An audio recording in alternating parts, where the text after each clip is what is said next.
Saya ingin menjawab satu propaganda murahan, propaganda politik daripada penyokong kapal layar. Assalamualaikum warahmatullahi wabarakatuh dan salam sejahtera. Saudara-saudari, anak-anak Sabah, saya ingin menyentuh satu perkara, satu kenyataan yang telah tular kononnya mengajak rakyat Sabah tukar kerajaan jam 3 pagi pada PRU ke-16. Kenyataan seperti ini bukan sahaja mengelirukan, malah memperlihatkan kejahilan politik yang amat membimbangkan.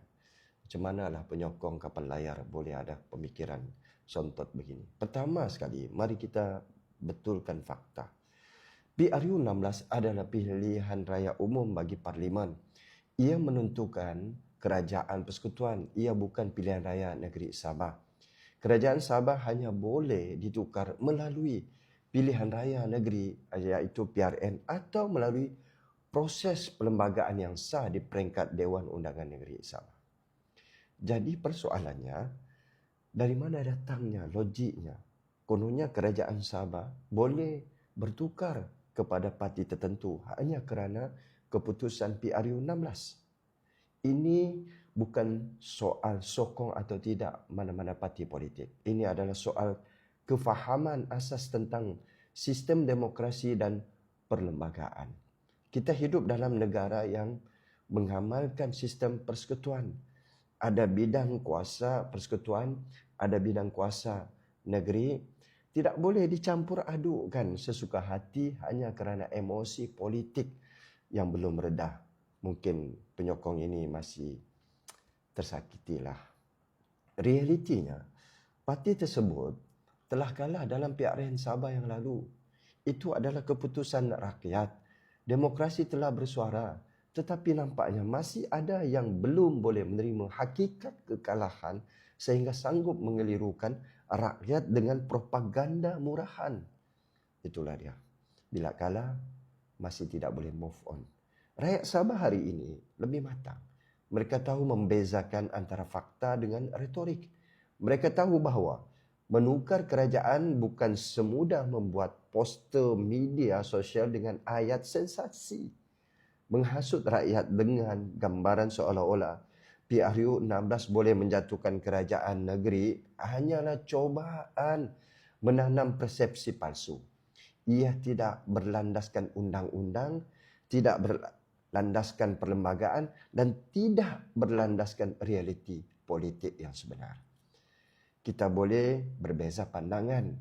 Itu adalah demokrasi, tapi janganlah nak membohongi rakyat Sabah. Tetapi jangan kita memperbodohkan rakyat dengan naratif yang tidak masuk akal. Kalau mahu bertanding, bertandinglah secara sah dalam pilihan raya negeri akan datang. Kalau mahu ambil alih kerajaan negeri, yakinkan rakyat Sabah melalui mandat negeri, bukan melalui kekeliruan tentang pilihan raya negeri ataupun pilihan raya parlimen. Bukan membuat poster-poster yang entah apa-apa. Politik bukan medan drama atau fantasi. Ia medan tanggungjawab. Saya menyeru kepada semua pihak, berhentilah memainkan sentimen tidak berasas. Hormati sistem demokrasi, hormati keputusan rakyat dan jika benar mahu memperjuangkan sama, lakukan dengan fakta, bukan dengan slogan kosong. Jangan membawa cerita jam 3 pagi dan sebagainya. Tolong move on.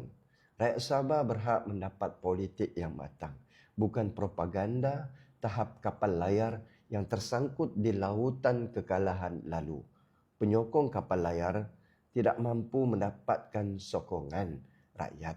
Hanya boleh melakukan provokasi murahan dengan hasrat menarik simpati rakyat kepada mereka.